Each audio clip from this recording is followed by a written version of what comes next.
नमस्कार दोस्तों, जय हरि विष्णु, राधे राधे। स्वागत है आप सभी का हमारे चैनल पर। दोस्तों, आज आप लोगों के समक्ष एक कहानी लेकर उपस्थित हुई हूँ। एक बार की बात है, एक नगर के राजा ने यह घोषणा करवा दी कि कल जब मेरे महल का मुख्य दरवाज़ा खोला जाएगा, तब जिस व्यक्ति ने जिस वस्तु को हाथ लगा दिया वह वस्तु उसकी हो जाएगी।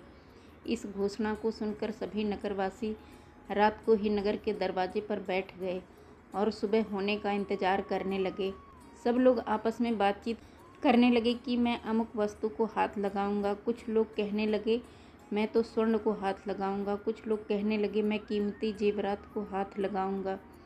कुछ लोग घोड़े के शौकीन थे और कहने लगे कि मैं तो घोड़ों को ही हाथ लगाऊंगा। कुछ लोग हाथियों को हाथ लगाने की बात कर रहे थे, तो कुछ लोग कह रहे थे कि मैं दुधारू गौओं को हाथ लगाऊंगा। कल्पना कीजिए कैसा अद्भुत दृश्य होगा। उसी वक्त महल का मुख्य दरवाज़ा खुला। सब लोग अपनी अपनी मनपसंद वस्तु को हाथ लगाने दौड़े। सबको इस बात की जल्दी थी कि पहले मैं अपनी मनपसंद वस्तु को हाथ लगा दूं, ताकि वह वस्तु हमेशा के लिए मेरी हो जाए। और सबके मन में यह भी डर था कि कहीं मुझसे पहले कोई दूसरा मेरी मनपसंद वस्तु को हाथ न लगा दे। राजा अपने सिंहासन पर बैठा सबको देख रहा था और अपने आसपास हो रही भाग दौड़ को देखकर मुस्करा रहा था। कोई किसी वस्तु को हाथ लगा रहा था तो कोई किसी और वस्तु को हाथ लगा रहा था। उसी समय भीड़ में से एक छोटी सी लड़की आई और राजा की तरफ बढ़ने लगी। राजा उस लड़की को देखकर सोच में पड़ गया और फिर विचार करने लगा कि यह लड़की बहुत छोटी है, शायद यह मुझसे कुछ पूछने आ रही है। वह लड़की धीरे धीरे चलती हुई राजा के पास पहुंची और उसने अपने नन्हे हाथों से राजा को हाथ लगा दिया। राजा को हाथ लगाते ही राजा उस लड़की का हो गया और राजा की प्रत्येक वस्तु भी उस लड़की की हो गई।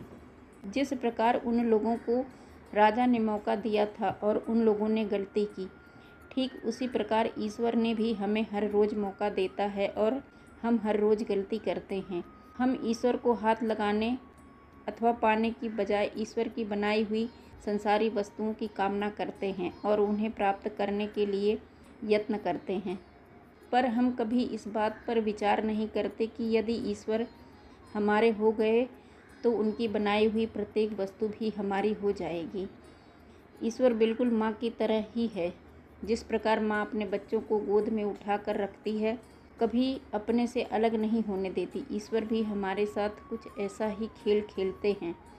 जब कोई बच्चा अपनी माँ को छोड़कर अन्य खिलौनों के साथ खेलना शुरू कर देता है तो माँ उसे उन खिलौनों के खेल में लगाकर अन्य कामों में लग जाती है। ठीक इसी प्रकार जब हम ईश्वर को भूलकर ईश्वर की बनाई हुई वस्तुओं के साथ खेलना शुरू कर देते हैं तो ईश्वर भी हमें उस माया में उलझाकर हमसे दूर चले जाते हैं। पर कुछ बुद्धिमान मनुष्य ईश्वर की माया में ना उलझकर ईश्वर में ही रमण करते हैं और उस परम तत्व में मिल जाते हैं। फिर उनमें और ईश्वर में कोई भेद नहीं रहता। इसी बात को गुरु ग्रंथ साहब में इन शब्दों में कहा गया है, जाके बस खान सुल्तान ताके बस में सगल जहान। कहने का भाव है जिसके बस में ईश्वर होते हैं उसके बस में सारी दुनिया होती है। दोस्तों, कहानी अच्छी लगी तो लाइक करें, चैनल को सब्सक्राइब जरूर करें। धन्यवाद दोस्तों। राधे राधे।